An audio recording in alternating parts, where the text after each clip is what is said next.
7 मई 2024 को तीसरे चरण की वोटिंग समाप्त होते ही 24 के रेस का आधा सफर पूरा हो गया और आधा सफर पूरा होते ही सत्तारूढ़ एनडीए की गाड़ी फंसती हुई दिख रही है। तीसरे चरण में जहां 10 राज्यों और 2 केंद्र शासित प्रदेशों में वोटिंग हुई, वहीं कुल 95 सीटों पर वोटिंग होनी थी, लेकिन सूरत में निर्विरोध भाजपा प्रत्याशी के निर्वाचन होने के बाद 94 सीटों पर वोटिंग हुई। कुल 543 सीटों में 3 चरण होते होते 284 सीटों पर वोटिंग हो चुकी है। लेकिन गाड़ी कहां फंस रही है? गाड़ी तीसरे चरण में फंसती हुई दिखी कर्नाटक में। कर्नाटक वो राज्य जहां 19 में भारतीय जनता पार्टी 28 में 26 सीट जीती थी, वहां तीसरे चरण में 14 सीटों पर वोटिंग होनी थी और रेवन्ना मामले के बाद भारतीय जनता पार्टी की कलई खुलती हुई दिखी। 14 सीटों में 6 सीट, जो ग्राउंड की रिपोर्ट है वो कह रही है कि 14 सीटों में 6 सीट स्पष्ट रूप से कांग्रेस के खाते में जा रही है और 3 सीटों पर कांटे की टक्कर है। मतलब साफ है कि कर्नाटका में सत्तारूढ़ भारतीय जनता पार्टी की स्थिति परिस्थिति भी साफ होती हुई दिख रही है। वहीं तीसरे चरण में खेल हो गया महाराष्ट्र में। महाराष्ट्र जो कि 80 सीट देने वाले उत्तर प्रदेश के बाद 48 सीटों के साथ ही देश का दूसरा सबसे बड़ा एमपी देने वाला राज्य है। वहां तीसरे चरण में 11 सीटों पर वोटिंग हुई और इन 11 सीटों पर 5 सीटों पर स्पष्ट रूप से विपक्ष का एनडीए महाविकास अघाड़ी जीतता हुआ दिख रहा है और 3 से 4 सीटों पर कांटे की टक्कर है। यहां शिवसेना बनाम शिवसेना की लड़ाई हो रही है। यहां भाजपा के पुराने सहयोगी शिवसेना बनाम भाजपा की लड़ाई हो रही है और महाराष्ट्र में लड़ाई हो रही है बारामती में एनसीपी बनाम एनसीपी।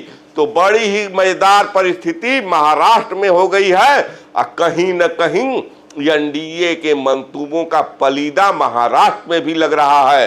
तीसरे चरण में वोटिंग हुई बिहार में और बिहार के 5 सीटों में एक सीट पर जहां एलजेपी है वहां उसकी हार स्पष्ट दिख रही है और एक सीट पर भारतीय जनता पार्टी की भी स्पष्ट हार है। 3 सीटों पर तीसरे चरण में जदयू के भाग्य का फैसला होना है और उन 3 सीटों में एक सीट जदयू भी हारती हुई दिख रही है। मतलब 5 सीटों में 3 सीट जा रही है विपक्ष के इंडिया गठबंधन के पास और लड़ाई तीसरे चरण की फंस गई है उत्तर प्रदेश में। उत्तर प्रदेश में तीसरे चरण में यादवलैंड में वोटिंग हुआ और जमकर प्रशासन की मनमानी की वीडियो भी वायरल हुई। संभल में, मैनपुरी में, सैफई में हर जगह मुस्लिमों को वोट डालने से रोका गया। बावजूद इसके यादवलैंड उत्तर प्रदेश में भारतीय जनता पार्टी को झटका देता हुआ दिख रहा है। मैनपुरी, संभल, फिरोजाबाद, बदायूं ये 4 सीट स्पष्ट रूप से भाजपा हार रही है और इसके बाद लड़ाई फंस चुकी है फतेहपुर सीकरी में, जहां रामनाथ सिकरवार कांग्रेस के प्रत्याशी, राजपूत प्रत्याशी वहां पर झटका देते हुए दिख रहे हैं भारतीय जनता पार्टी को। बेशक आगरा में भाजपा मजबूत है, लेकिन एटा में कल्याण सिंह के बेटे राजवीर सिंह भी फंसते हुए दिख रहे हैं। मैनपुरी तो एक तरफा डिंपल यादव के साथ खड़ा ही है, लेकिन तीसरे चरण की वोटिंग के बाद अब यह स्पष्ट होने लगा है कि प्रधानमंत्री नरेंद्र मोदी का रथ 24 में फंसने जा रहा है।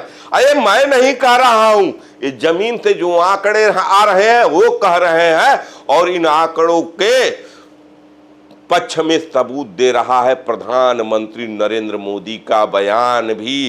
प्रधानमंत्री नरेंद्र मोदी पहले दौर के वोटिंग के बाद इस चुनाव को मंगलसूत्र मुस्लिम पर ले गए, लेकिन तीसरा चरण आते आते उस सुप्रीम कोर्ट के फैसले पर भी सवाल उठा दिए।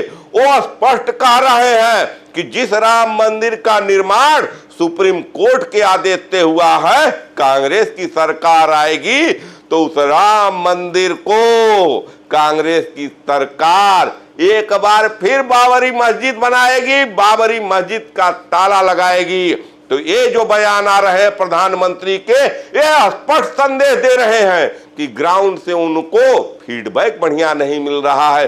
कहीं ना कहीं एनडीए की चुनावी गाड़ी 24 में फंसती हुई दिख रही है।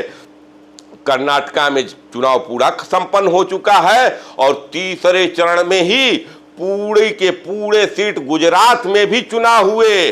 26 सीटों में 25 सीट पर चुनाव हुए। और सूरत में क्या खेल हुआ था ये आपको पता है, इस वजह से सूरत में चुनाव नहीं हुए। लेकिन इन 25 सीटों में गुजरात से भी अच्छी खबर नहीं आ रही है प्रधानमंत्री नरेंद्र मोदी के लिए, भारतीय जनता पार्टी के लिए। गुजरात की भरूच सीट आम आदमी पार्टी के खाते में जाती हुई दिख रही है और 1 से 2 सीट पर कांग्रेस भाजपा को हरा रही है।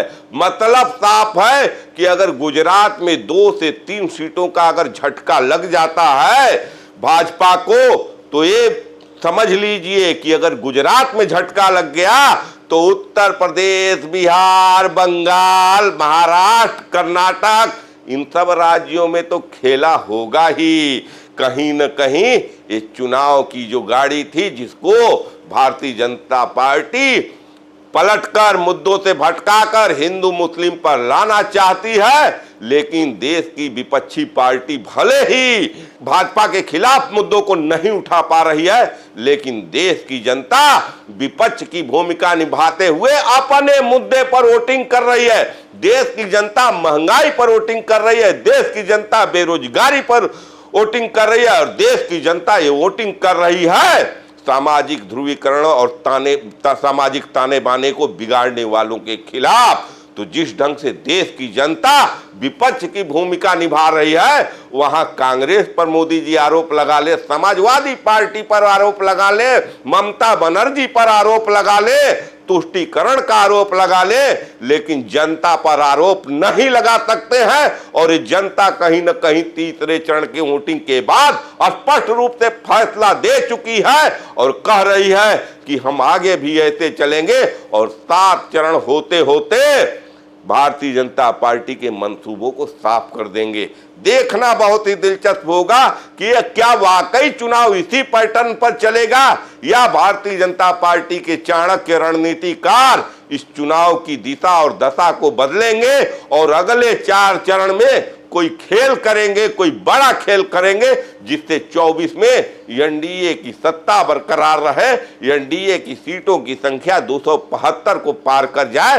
क्योंकि अब भाजपा का भी कोई नेता ये नहीं बोल रहा है कि अब की बार 400 के पार। अब भाजपा के नेता मंगलसूत्र बोल रहे हैं, मुस्लिम बोल रहे हैं और उससे बढ़कर राम मंदिर में बाबरी मस्जिद का ताला लगवा रहे हैं। आप क्या सोचते हैं? इन 3 चरण के चुनाव के बाद आपको क्या लगता है कि 4 जून को नतीजे किसके पक्ष में आएंगे? खैर, अपने राय विचार कमेंट कर जरूर बताएं। देखते रहिए खबरों के खिलाड़ी। मैं आपका पंकज कुमार। धन्यवाद। जय हिंद, जय भारत, नमस्कार।